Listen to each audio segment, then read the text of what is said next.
Art is a difficult skill to learn and even harder skill to master.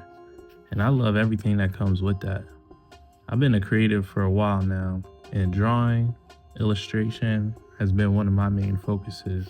I've always liked how you could create worlds and stories right from your imagination, and I was immediately encapsulated by the worlds of cartoons and animation from a young age, and it made me want to pursue it. Despite all of that, I feel like I've never really hit my stride as an artist. And I wanted to talk about that because one of my biggest obstacles was honestly being scared of not being a good artist. Not good enough to really show my work and not good enough to even really call myself an artist. And that really stemmed from a lack of technical knowledge growing up. A lot of artists just seem to be naturally talented, and if you weren't, it was really no point in even pursuing or trying it. And it wasn't until late high school, going into college, that I was seeing and understood the more technical aspect of it, learning the fundamentals of anatomy, color theory, line work, perspective, composition. In response to my fear and doubts, I tried to outwork my fears. I made sure to follow all the different art tips I saw. I looked for different resources, books, online classes, YouTube.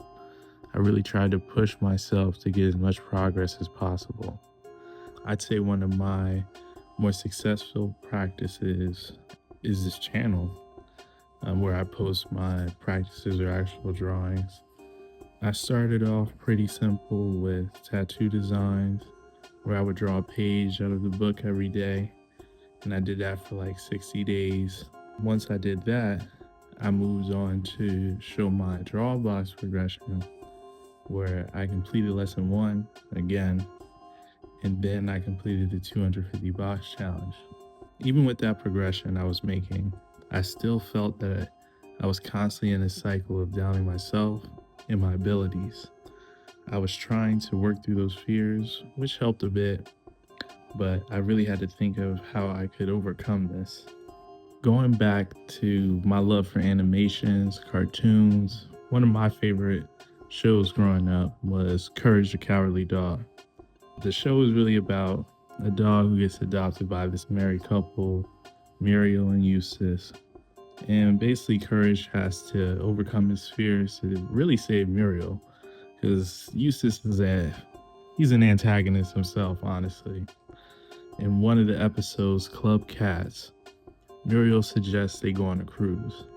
They end up getting shipwrecked on an island, and Cats is on this island. He's one of Courage's long-standing enemies on the show. Cat tells him that he runs a resort on the island and shows him hospitality. Courage is a little skeptical of Cat. Knowing he's up to no good, Courage ends up running into the captain of the ship, who is now a vending machine, and he warns Courage to leave the island. Courage rushes back to Muriel and Eustace pleading with them to leave, but Cat's already convinced him to get in the spot where he's transforming people into machines. Eustace, as Courage is pleading with him, ties him up to a tree, and they enter into the spa.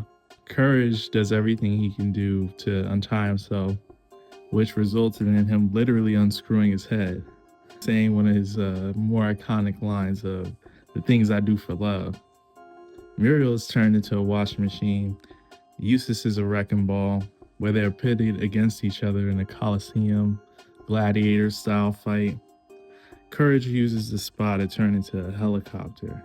Essentially, he has like this giant magnet attached, and he connects to Muriel and they fly away. And that basically ends the episode. The show ends with them all falling victim to Cat's plot.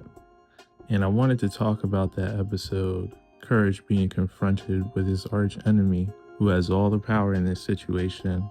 He runs the island that they are trapped on, and he's tricking people into these crazy situations.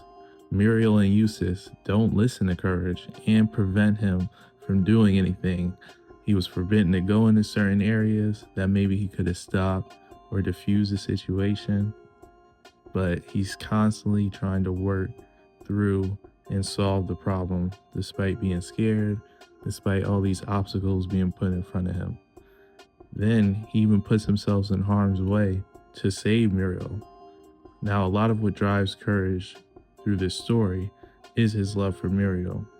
Going back to his quote earlier, the things I do for love, that feeling of love supersedes everything that he experiences, good or bad, and it allows him to power through.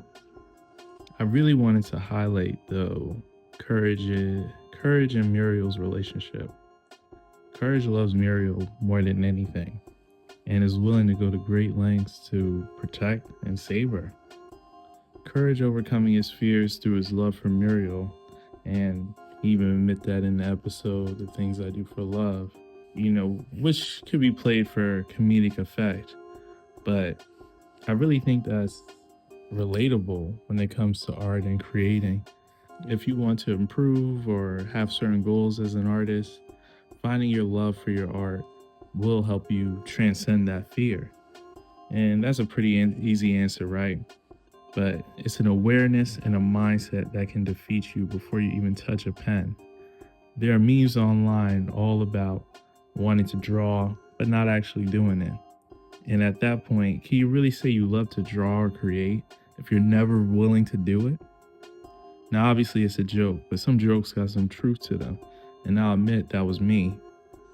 Those fears may not go away, so how do you work with them?